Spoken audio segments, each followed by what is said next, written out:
In this video, I'm going to show you guys the power of pawn breaks in chess. In this game, I played an 1800, very strong player online on chess.com and did not one but two very powerful pawn breaks in this game. And I think this game really perfectly illustrates the power of a pawn break at the right time. And also, ironically, why you shouldn't make too many unnecessary pawn moves, especially in the opening, as it will hinder your development. And I'll show you what I mean right now. My opponent plays d6 on cue, as I was just saying that.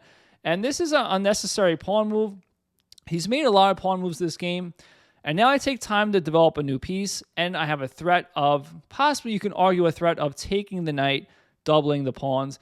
Black's queen side is already weak, so now let's say if I just weaken their king side, you can argue that that's a problem. It's really not, though. He's actually fine if he tucks his king in the center in this game, but it looks like a threat. My opponent reacted poorly to that pseudo-threat and played knight d7. What's the problem with knight d7? It's the fact that he moved the knight already. So this is the second time. He moved the same piece twice, which hinders your development, which is why you'll see I get a lead in development in this game. And here I play queen g4. Notice how I take time to develop a new piece into the game. I'm not just moving the same piece twice or making some unnecessary pawn moves like this. So here my opponent played knight e5. Now knight e5 is a good move because it forks my queen and bishop. This forces me to make a move to save my queen and protect my bishop. So what move will save your queen and protect your bishop? There's only one, and that's queen e2. So now my opponent gets the bishop pair, which is good for him. However, my opponent doesn't play good in general. And here he plays bishop c5. So I was naturally, by taking back on c4, I was attacking the bishop. Now, the problem with c4 is it's moving the same piece twice, again. And you can't afford to do that in chess. If you do it once, that's bad. If you do it twice in a game, that could be enough to lose the game. And here it was. Now, he is attacked, yes. So he probably should have just taken the knight. And because it saves time and just, whoops, not king f8, but castle. And now he's fine. But just playing a passive bishop c4 and just moving the bishop again to have it protected is too passive. It gives me the initiative. And now pause your videos, see what I played here. Keep in mind the title and the theme of the video. With that in mind, it shouldn't be too hard to find, but try to find the reason behind why I played the move. That's what's going to get you better in chess. So here I played pawn e5. Now, this is a winning position already, believe it or not. My opponent just goofed here and played d5 himself and lost the bishop. But really, it's really hard to find a good move here. If you take, obviously, you lose the bishop too.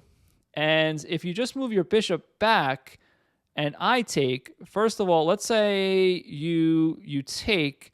Now I play rook a d1. And let's say the queen moves out of the way, protecting c6 and d8. Well, I just play this anyway, forcing you to take. And after a series of exchanges, I have c6 hitting the rook. This is a really tough position. Now, if you think you're going to save the rook, no, you're not, because after this move, now I win the rook. So that's pretty devastating.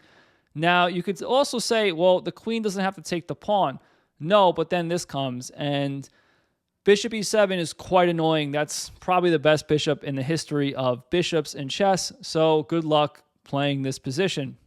I mean that genuinely. Good luck. So after this, my opponent blundered, but he had really no good option, really, now that I showed you that. So I took here. My opponent plays bishop a6, and I'm already winning the game, yes, but in this position, pause your videos and try to find another move. And this move, I found a sacrifice that was only possible because of the pawn break follow-up that comes with it. So here I played knight d5.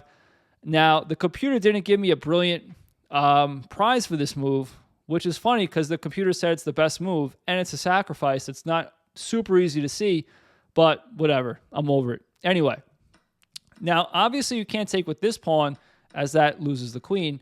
So my opponent took with this pawn. The problem is is the follow-up is another pawn push, another pawn break. And now this puts my opponent in a really bad spot. Now, hopefully you see that the queen's attacked, so he can't take the pawn, he'll lose his queen. So here my opponent played queen b6. However, I just snuck my queen in here, queen d6. He played queen b6, I played queen d6. And I have a threat here. My threat is mate in 2. So if he plays like a random move, like let's say that, it's check and then checkmate.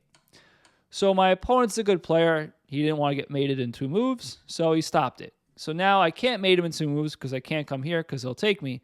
The problem is now this strong pawn that I used as a discovery and a pawn push that's already here. Now I take at the right time, and after he has to take back here. Now I don't check with the queen, which would still be winning, but not nearly as winning as quickly. If you always have an opportunity to bring a new piece into the game in chess, that's what you should do. So here I brought the rook into the game, rook e7 check, and now my opponent has 2 options. He can come here and get checkmated, or my opponent can come here after this check. He can come here to g8 and then get checkmated. He chose neither. He just resigns. Well, hopefully you found that video helpful. The power of pawn pushes, the power of pawn breaks, rather, they can be very strong at the right time. And if you like this video, check out this one. I'll catch you guys next time. Go play some chess.